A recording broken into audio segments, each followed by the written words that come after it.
Good morning, students. Earlier we have discussed about sole proprietorship. So now we are going to study merits and demerits of sole proprietorship. Clear? So first one is quick decision making. As it is already cleared कि एक sole proprietor जो होता है वो quick decision ले सकता है. A sole proprietor enjoy the considerable degree of freedom.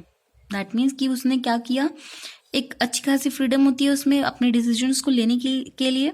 So further the decision making is prompt और जल्दी भी होगी because there is no need to consult others. किसी और की यहाँ पे कंसल्टेशन की नीड है ही नहीं, तो दैट मीन्स क्या होगा, इसमें क्विक डिसीजन मेकिंग होगी. ठीक है, दिस में like to timely capitalization of market opportunities. और इससे आपको क्या मिल जाएगी, मार्केट की अपॉर्चुनिटीज में मिलेंगी अच्छी वाली. ठीक है, so next one is confidentiality of the information. Confidential रहती है आपकी इंफॉर्मेशन, दैट मीन्स की सीक्रेट रहता है इसमें. Sole decision making authority enables the proprietor to keep all the information related to the business operation confidential or secret. ठीक है, a sole trader is not bound by any other law. किसी भी law के according भी वो bound नहीं है, किसी भी चीज को आंसर भी नहीं करना आपको अगर आप एक सोल प्रोप्राइटर हो तो. Clear. Next one is direct incentive. Incentives वो होते हैं जो इन टर्म्स हमें मिलते हैं, ठीक है, अपने काम के बदले. A sole proprietor directly repays the benefit of his or her efforts. Obviously जितना आप एफर्ट करेंगे उतना ही ज्यादा आपको क्या मिलेंगे, इंसेंटिव्स मिलेंगे. ठीक है, these incentives are in form of profit. The need to share the profit doesn't arise here. यहाँ पे कोई भी आपको अपने प्रॉफिट को शेयर ऑफ भी नहीं करना किसी के साथ. So this provide the maximum incentive. So there is a confidentiality of the information. Clear? Next point is direct incentives. Direct incentives में आपके पास आएगा कि आपको डायरेक्ट इंसेंटिव मिल रहा है, ये क्लियर हो गया था. Next point is sense of accomplishment. ठीक है, there is a personal satisfaction involve with working for one self. इसमें क्या रहेगी, आपकी पर्सनल सेटिस्फेक्शन रहेगी. ठीक है, and the knowledge that one is responsible for the successful business not only contribute to the self satisfaction but also entails in the individual accomplishment.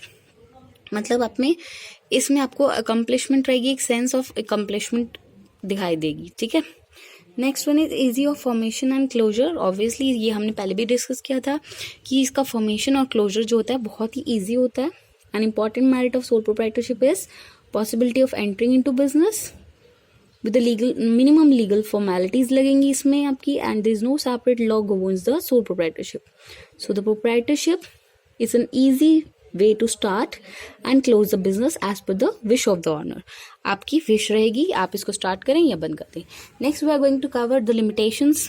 Limitations में आपके पास रहेगा limited resources. First one is limited resources and resources of a sole proprietor are limited to his or her personal saving. Clear. Bank and other lending institution may hesitate to extend the long term liabilities. ठीक है, सो इसमें क्या रहेगा, आपके पास limited resources होते हैं. अगर एक सोल प्रोप्राइटर है तो उसके पास क्या रहेंगे, लिमिटेड रिसोर्सेज होते हैं. उसको किसकी हेल्प लेनी पड़ेगी, बैंक वगैरह की. ठीक है, next point is limited life of the business concern. Business life की कंसर्न का जो लाइफ टाइम पीरियड है वो कम भी हो सकता है.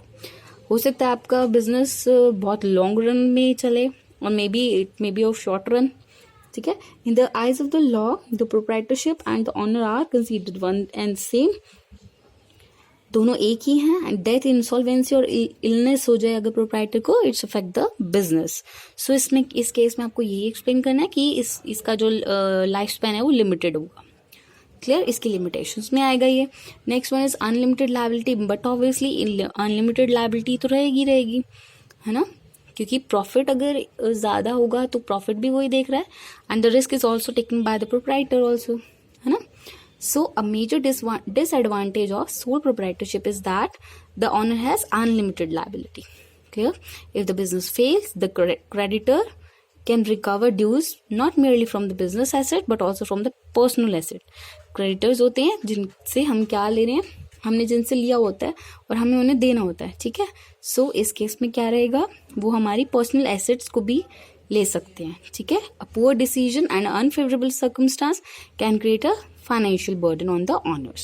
That's why the sole proprietor is less inclined to take risk.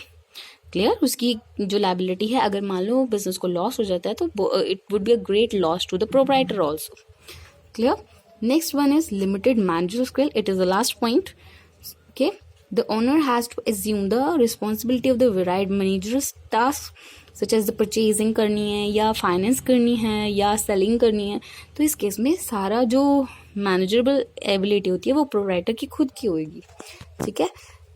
It is rare to find an individual who excel in all these areas. Thus the decision making may not be balanced in all the cases. तो इससे decision भी effect हो सकते हैं as there is a lack or we can say shortage of managerial ability. ठीक है. Though the sole proprietorship suffer from various shortcomings, many entrepreneurs opt in this form of organization because of the inherent advantage. इसकी merits भी आपकी और demerits भी बहुत हैं. So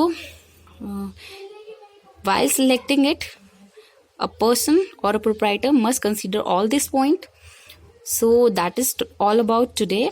And dear students, I hope so you are making notes of that. Thank you.